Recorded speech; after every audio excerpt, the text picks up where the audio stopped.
नमस्कार, आप देख रहे हैं हेल्दी इंडिया। आपके साथ मैं हूं पराक्रम सिंह शेखावत।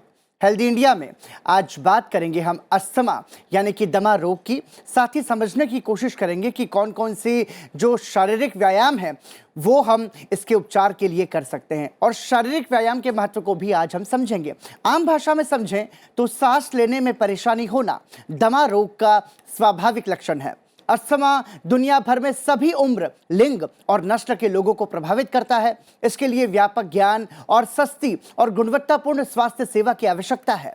हर साल 300 मिलियन से ज्यादा लोग अस्थमा से प्रभावित होते हैं, और हमारे देश में अस्थमा रोगियों की जो अनुमानित संख्या है वो लगभग 10 करोड़ से भी ज्यादा है। और इससे भी बुरी बात यह है कि समय पर इलाज न मिलने और सही इलाज न मिलने के कारण दमा रोग जानलेवा भी बन सकता है। इसका अक्सर गलत निदान किया जाता है, यानी कि बहुत सारे लोगों को पता ही नहीं है कि अस्थमा का जो उपचार है उसकी प्रक्रिया क्या है या वो सही तरीके से कैसे लिया जाए, इसकी शुरुआती पहचान क्या है, जिसके लिए जागरूकता को बढ़ाना बहुत ज़रूरी है। और हेल्दी इंडिया के जरिए हम यही कोशिश भी कर रहे हैं जिससे कि जीवन को बचाया जा सके। वर्तमान समय में ये बीमारी खतरनाक दर से फैल रही है, और जब तक दुनिया भर में सहयोग और जन जागरूकता नहीं होगी तब तक ये संख्या बढ़ती रहेगी। और इसीलिए पूरी दुनिया में विश्व अस्थमा दिवस भी मनाया जाता है। हर साल मई महीने के पहले मंगलवार को ये दिन मनाया जाता है, और इस बार 2 मई को विश्व अस्थमा दिवस मनाया जाएगा। आज इसी विषय पर बात करेंगे, और बातचीत के लिए हमारे साथ स्टूडियो में जुड़ रहे हैं 2 खास मेहमान। हमारे साथ मौजूद हैं डॉक्टर सुनील एम रहेजा, आप farmer director general health services से हैं, साथ ही वरिष्ठ चिकित्सक हैं जीबी पंत अस्पताल दिल्ली से। बहुत बहुत स्वागत रहेजा साहब आपका। साथ ही इस चर्चा में हमारे साथ जुड़ रहे हैं डॉक्टर रोहित कुमार, आप असिस्टेंट प्रोफेसर हैं पल्मोनरी मेडिसिन विभाग, क्रिटिकल केयर मेडिसिन एवं स्लीप डिसऑर्डर सफदरजंग हॉस्पिटल से। बहुत बहुत स्वागत आपका भी। चर्चा की शुरुआत में डॉक्टर रहेजा आप ही से करना चाहूँगा। शुरुआती नोट में बहुत व्यापक तरीके से हमने समझाने की कोशिश की कि अस्थमा क्या है, लेकिन फिर भी एक चिकित्सक होने के नाते अस्थमा के जो लक्षण हैं उसको आप कैसे समझा सकते हैं? अस्थमा एक क्रॉनिक इन्फ्लेमेटरी डिसीज़ है जिसके अंदर कि हमारे जो रेस्पिरेटरी पैसेज हैं लंग्स की, जो उसके अंदर सूजन आ जाती है, उसके जो मसल्स हैं उसमें कंस्ट्रिक्शन होती है, म्यूकस का सिक्रीशन ज़्यादा होता है। तो ये सारी जब चीज़ें इकट्ठी होती हैं तो व्यक्ति को एकदम सांस लेने में बहुत अधिक तकलीफ़ होने लगती है। वीजिंग की साउंड जिसको कहते हैं विस्लिंग साउंड आने लगती है। और ये बेसिकली अस्थमा एक एलर्जिक कंडीशन है जिसमें कि हम कहते हैं कि asthma is like a loaded gun, कि उस व्यक्ति में ऑलरेडी उस एलर्जन से पर्टिकुलरली उस चीज़ से उसको एलर्जी है, और जैसे वो व्यक्ति उसके संपर्क में आता है सांस के ज़रिए तो उसको ये ट्रिगर कर जाता है। ये एक ऐसी अवस्था है जिसमें कि बीच में व्यक्ति बिल्कुल नॉर्मल रहेगा, लेकिन जैसे ही वो एलर्जन मिलेगा, एलर्जन क्या है basically, it is between host, environment and genetics.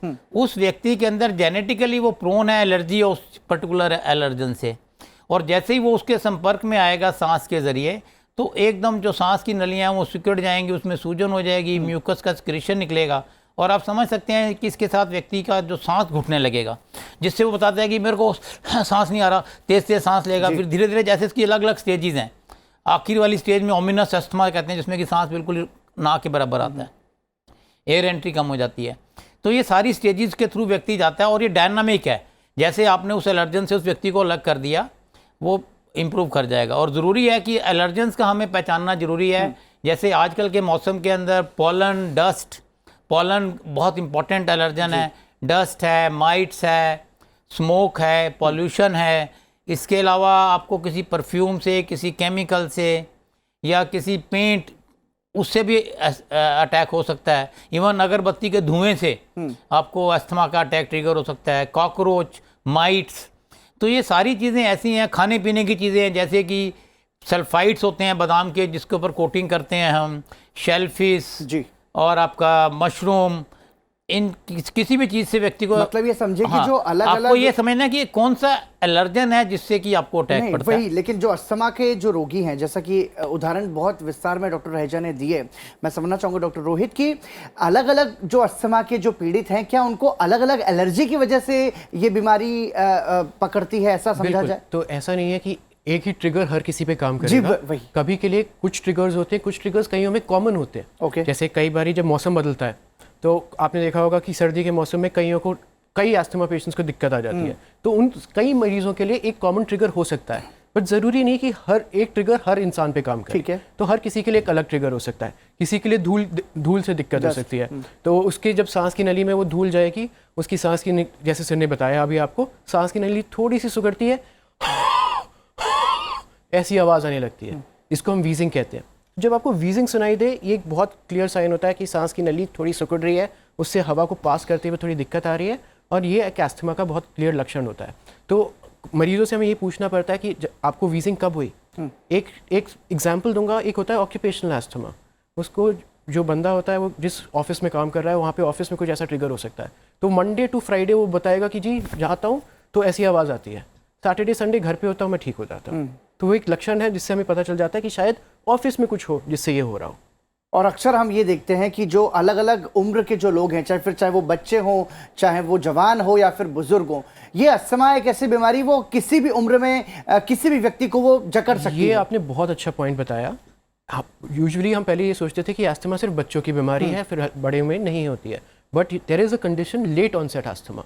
50-60 साल की उम्र में भी अस्थमा की शुरुआत हो सकती है।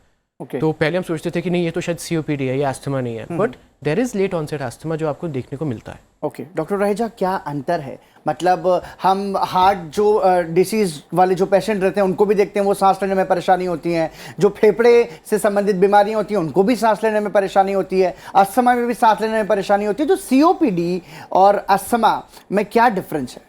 देखिए, अस्थमा एक एलर्जिक कंडीशन है जो कि जैसे हमने बताया कि किसी पर्टिकुलर एलर्जन से, जैसे डॉक्टर रोहित ने बताया कि पर्टिकुलरली किसी खास उससे होगा, और व्यक्ति बता देगा कि डॉक्टर साहब जैसे ही मैं अगरबत्ती के धुएं के पास गई मुझे सांस फूलना शुरू हो गया, या बताएगा जैसे ही घर में पेंट हुआ, सफेदी हुई, मेरे को अस्थमा का अटैक आ गया।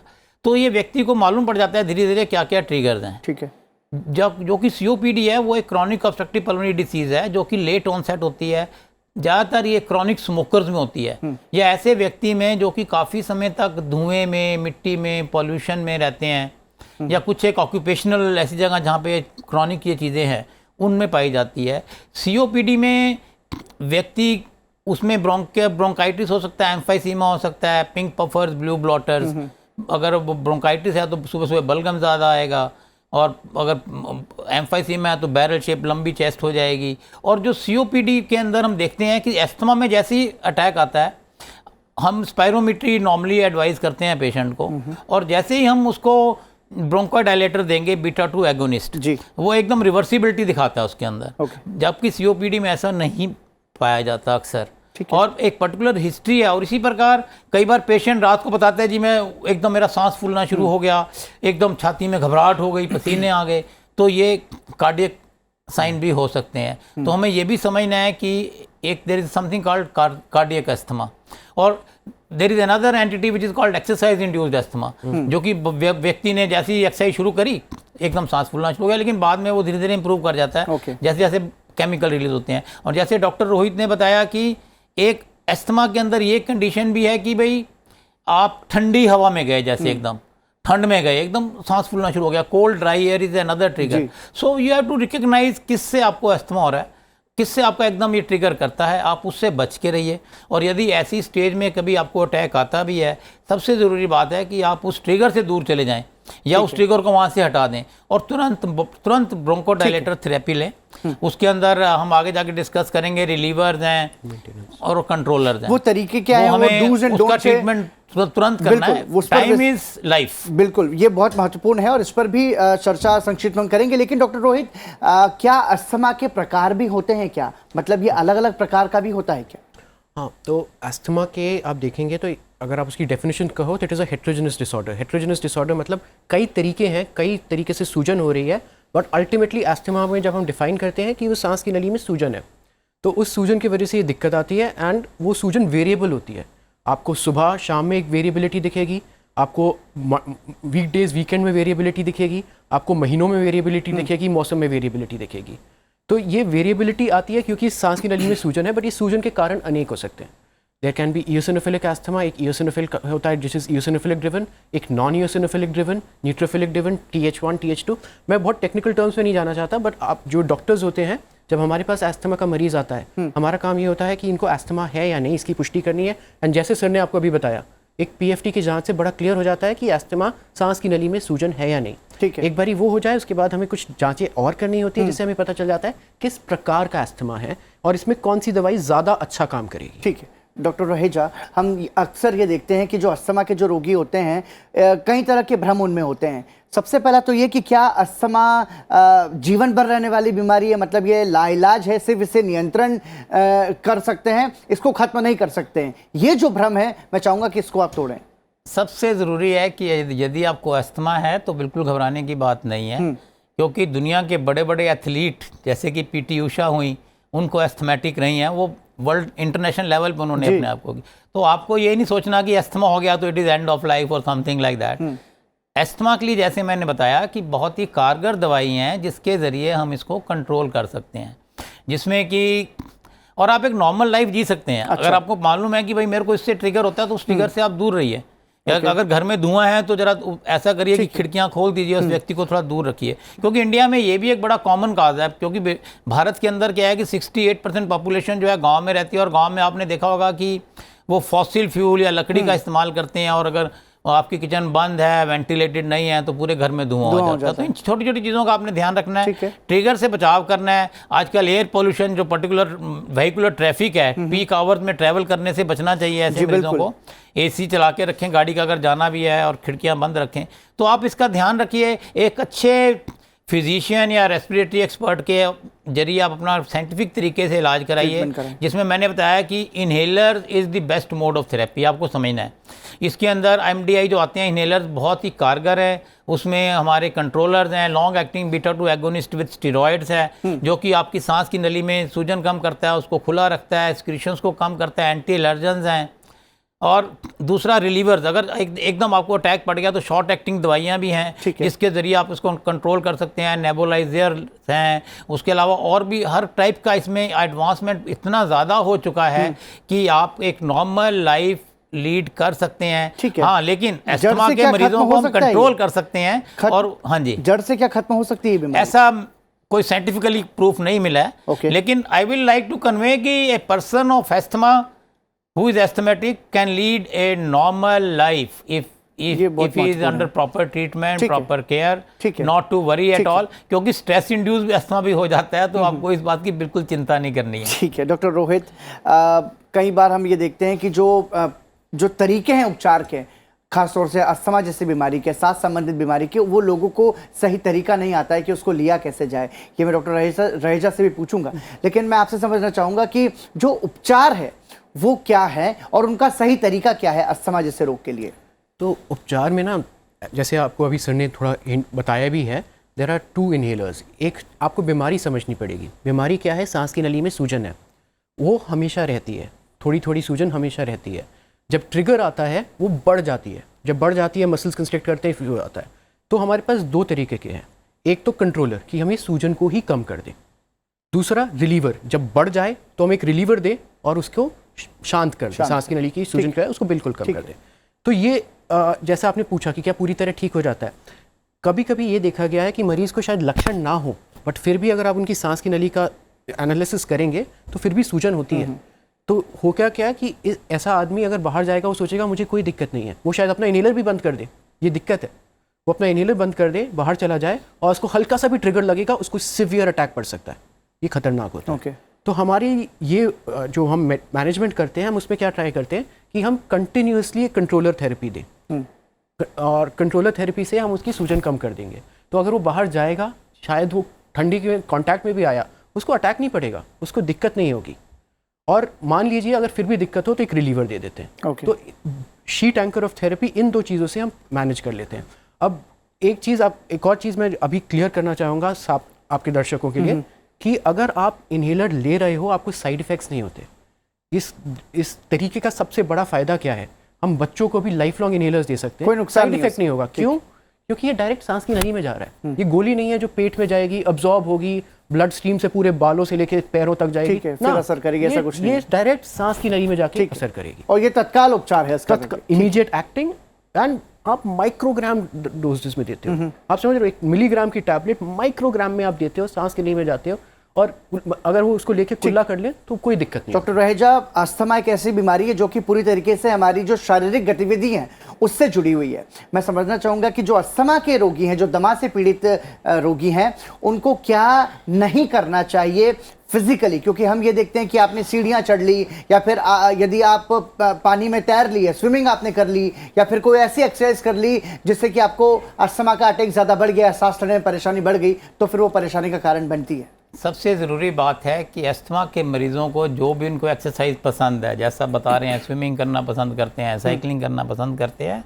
योगा करना पसंद करते हैं, डीप ब्रीदिंग, प्राणायाम, ओम विलोम, योगा मैं खुद भी करता हूँ जी, बिकॉज उसमें आप एक डीप इनहेलेशन ले रहे हैं, तो आप इसको कंटिन्यू करिए। This will only improve your cardio respiratory functioning.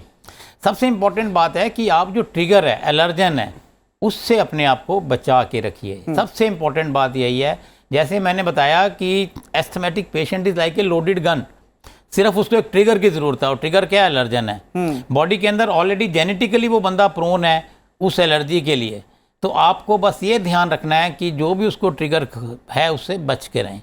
यदि मैंने बहुत से पेशेंट देखे जिनको जो मेट्रो हाईली पॉल्यूटेड सिटीज़ हैं वहाँ पे उनको अस्थमा के अटैक रिपीटेडली पड़ रहे हैं, जैसे ही वो किसी खुले स्थान पे गए जहाँ पे ग्रीनरी है, ऑक्सीजन लेवल, हवा फ्रेश है, बिल्कुल ठीक हो गए। वो कहते हैं सर हमें तो 2-3 महीने से कोई प्रॉब्लम ही नहीं है। मेरे अपने ऐसे बहुत से पेशेंट हैं जिन्होंने मुझे ये फीडबैक दिया।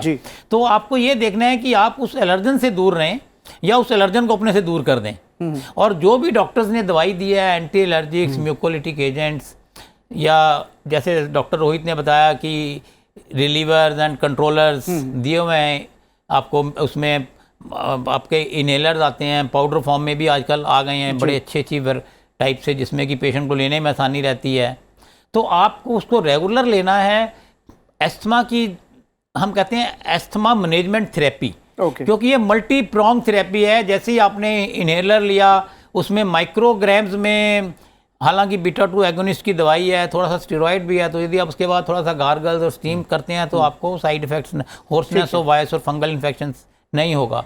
तो आपको ये देखना है कि आप अपना कार्डियो रेस्पिरेटरी फंक्शन इंप्रूव करते रहें, खाने पीने का ध्यान रखें, इम्यूनिटी लेवल को अच्छा रखें, क्योंकि ये भी देखा गया कि अगर आपको रिपीटेडली वायरल इन्फेक्शन होता है, रेस्पिरेटरी सिंस्टिशियल वायरस या कोरोना वायरस या सीजनल इन्फ्लुएंजा वायरस या बैक्टीरियल इन्फेक्शन, तो भी अस्थमा के अटैक होने के चांसेस या सीओपीडी में प्रॉब्लम पेशेंट की बढ़ जाती है। ठीक है डॉक्टर रोहित, जो सवाल मेरा डॉक्टर रहेजा से था वही सवाल आपसे दोबारा फिर पूछ रहा हूँ मैं।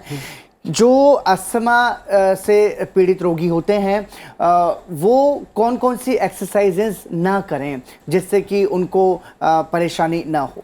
देखिए, आपको ये समझना पड़ेगा और मरीज़ को भी ये समझना पड़ता है कि उसका अस्थमा किस लेवल ऑफ कंट्रोल पे है। मान लीजिए अगर अस्थमा पूरी तरह कंट्रोल्ड है तो हम ये मानते हैं कि वो उसकी सांस की नली की सूजन जो थी, जो अंडरलाइंग सूजन थी, वो चली गई है, which means patient is leading a normal life. तो आपने देख भी रखा है, एथलीट्स होते हैं, इंड्योरेंस एथलीट्स जो इतना एक्सरसाइज करते हैं, उनको भी अस्थमा होता है। पीटी उषा का उदाहरण अभी डॉक्टर रहेजा ने दिया, बिल्कुल बहुत अच्छा एग्जांपल था जी। एंड सर ने बिल्कुल ठीक बात कही कि जी उनका अस्थमा है लेकिन वो बिल्कुल नॉर्मल लाइफ क्या, वो तो हमसे भी अच्छी एक्सरसाइज कर लेते। तो आई वुड नॉट से कि हर अस्थमा, आपको ये समझना पड़ेगा अगर अस्थमा कंट्रोल है आप कुछ भी नॉर्मल कर सकते हो। But this is the problem, अगर आपका अस्थमा कंट्रोल नहीं है, अगर आपकी सूजन थोड़ी सी भी रह गई, आप हल्का सा एक्सरसाइज करोगे तो वो बढ़ सकती है। तो यू हैव टू अंडरस्टैंड कि अगर आप अपना, that is why I keep telling my patients, मैं अपने हर मरीज़ को ये बहुत समझाने की कोशिश करता हूँ कि आप इनहेलर लेते रहो, आप एक नॉर्मल लाइफ। तो जो इनहेलर का आप जिक्र कर रहे हैं, क्या वो उन्हें हमेशा अपने साथ में रखना चाहिए ताकि किसी भी इमरजेंसी सिचुएशन में आप उसको ले लें? बिल्कुल, I was coming to that कि आप अपने इनहेलर्स लो, मेंटेनेंस इनहेलर से आपकी सूजन नहीं रहेगी, रिलीवर लीजिए। आप जॉगिंग करना जाना चाहते हैं, आप जाओ, आपको जॉगिंग करने पे सांस फूले, इनहेलर लो, 5 मिनट बैठ जाओ, एंड फिर जॉगिंग नहीं थोड़ा सा, तो आपको अपनी खुद की अपनी लिमिटेशंस जाननी पड़ेंगी। आपकी बॉडी की, आप लंग्स की लिमिटेशन और अपनी बॉडी की लिमिटेशंस के अंदर ही आपको वर्क करना है। बट आप एक्सरसाइज करते रहेंगे तो आपका स्टैमिना अच्छा रहेगा, अच्छा, आपका कार्डियो रेस्पिरेटरी फंक्शन बहुत अच्छा रहेगा। ठीक है, तो वो हमें प्लीज़ मैं ये मैसेज देना चाहता हूँ कि आप अपनी एक्टिविटीज़ रोक दोगे ना तो आपका अस्थमा कंट्रोल में भी होगा अगर आप एक्सरसाइज ही नहीं करोगे तो आपका कार्डियो रेस्पिरेटरी फंक्शन बात। कम हो गया। ठीक तो आपकी जो आपकी कमी आपको लग रही है वो शायद आपके दमे की वजह से नहीं, आपकी बॉडी की कमी की वजह से। ठीक है डॉक्टर रहेजा, कुछ दूसरी बात ये भी है, यदि आप एक्सरसाइज करने के लिए जा रहे हैं तो हम कुछ एक पेशेंट में जिनमें कि हम कहते हैं कि ये एक्सरसाइज इंड्यूस्ड अस्थमा हो रहा है, तो उनको कहते हैं कि भैया एक्सरसाइज से पहले आप 10-15 मिनट पहले अपना इनहेलर ले लीजिए okay and then you go and play your match. आप जाके मेरे कई पेशेंट है जो फुटबॉल मैच खेलते हैं, उनको मैं बताता हूँ कि भाई मैच से सर मैं मैच खेल सकता हूँ, they are so apprehensive. I said you can definitely play, why you can not play, you are young 22-year-old guy, strong, tough, take your inhaler before the match and go and play. What is the problem? And even we have seen, if the patient is exercising from the rest, you might have some breathing difficulty in the beginning, Dr. Rohit will agree, but ultimately the body releases catecholamines and other exercise induced hormones which will take over, and the person is again back to square and is running, doing all sort of exercise as a normal individual. So what I want to convey is, most important is, be rational, be scientific, have your treatment under the guidance of a qualified physician or respiratory physician, and don't panic at all. Take regular good diet, lead a normal life, do exercise, whatever you are doing, but important is you should ensure that you don't smoke, because tobacco use and smoking is very, very important cause of asthma. Dr. Rohit will agree. Even a passive smoker, like if in a family one person is asthmatic, if somebody is smoking, even asthmatic patient will be affected with that. That is called passive smoking. True. Or even if somebody is smoking in the family in the drawing room and he leaves the room, the person who comes later on, the smoke will remain suspended in the air and it can be affected. And there is a third degree smoke. Even after few hours, that smoke particles will settle on the sofa, curtains and other issues. So even the children in the family, those who are playing on that sofa and kids, they try to put their nose in sofa and all that sort of, even they will be affected. So my personal suggestion is, please do not smoke inside the house, inside the closed premises. Best important thing is not to use tobacco in any form. Hookah, bidi, because there are different form of things. So many people say, you tell one patient, please do not have cigarette, so he starts smoking bidi, then he starts smoking hookah. So any form of smoking, any form of tobacco is not good for you, please. So give up tobacco use. बिल्कुल, देखिए asthma के जो रोगी हैं उनको कोशिश करनी चाहिए कि वो तंबाकू और जो सिगरेट है उसका सेवन बिल्कुल भी ना करें, और हालांकि एक बुरी लत है, किसी को भी नहीं करना चाहिए। लेकिन इसी से जुड़ा हुआ सवाल है डॉक्टर रोहित, खान पान का कैसा असर जो है वो अस्थमा के रोगी पर, क्या उनको ज़्यादा तला हुआ नहीं खाना चाहिए, क्या उनको ऐसी चीज़ें जो कि उनके अस्थमा को बढ़ाए, ऐसा कौन कौन सी उनको नहीं करनी चाहिए खाने में? जैसे हमने सबसे पहले बात की थी, ट्रिगर्स क्या हैं किसी पेशेंट के लिए हमें नहीं पता, ठीक है, बट पेशेंट को पता है। आप पेशेंट से पूछोगे कि कुछ ये लेने के बाद या इस चीज़ से ज़्यादा दिक्कत बढ़ी, तो हाँ। दूसरा होता है कि कभी कभी गैस्ट्रोइसोफेजियल रिफ्लक्स होता है। गैस्ट्रोइसोफेजियल रिफ्लक्स होता है कि पेट, हमने खाना सटक लिया है, पेट में गया, बट वो वापस खाने की नली में वापस ऊपर आता है, तो उससे भी अस्थमा में थोड़ा सूजन ट्रिगर करता है कभी कभी। तो ऐसी कंडीशंस में हम कहते हैं कि कुछ देयर आर सर्टन डाइट्स, वैसे जैसे तली हुई चीज़ें अवॉइड करेंगे तो गैस्ट्रोइसोफेजियल रिफ्लक्स का रिस्क कम हो जाता है एंड उसका अस्थमा कंट्रोल पेशेंट का इम्प्रूव कर सकता है। So again it has to be individualized. हर पेशेंट के लिए आपको एक इंडिविजुअल आपको सोचना होता है क्या चीज़ें आपको अस्थमा को बिगाड़ रही हैं, क्या आपको ये खाने के बाद से दिक्कत हो रही है, या कभी कभी पेशेंट्स ये हिस्ट्री देते हैं कि खाना खाया फिर वो तुरंत लेट गए, उनको रिफ्लक्स हुआ और फिर उनकी एसिडिटी भी बढ़ गई और सांस में भी दिक्कत आनी शुरू हुई। तो फिर भी टेल देम कि थोड़ा खाने के बाद तुरंत मत लेटो, खाना खाने के बाद 15 मिनट सैर करके उसके बाद लेटिए, या खाने और सोने के बीच में थोड़ा गैप रखिए। तो ऐसी एडवाइस से भी कई पेशेंट्स का मैनेजमेंट थोड़ा इंप्रूव कर जाता है।